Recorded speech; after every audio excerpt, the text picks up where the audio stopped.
Okay, paki-identify po yung nasa second row.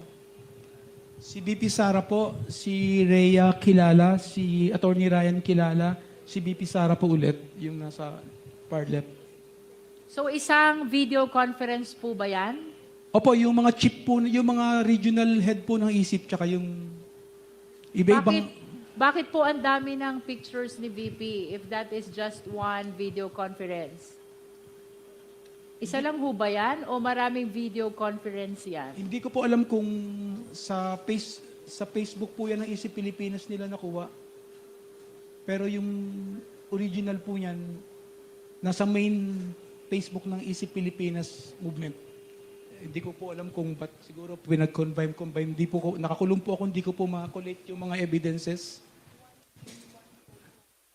Madam Chair. Madam Chair.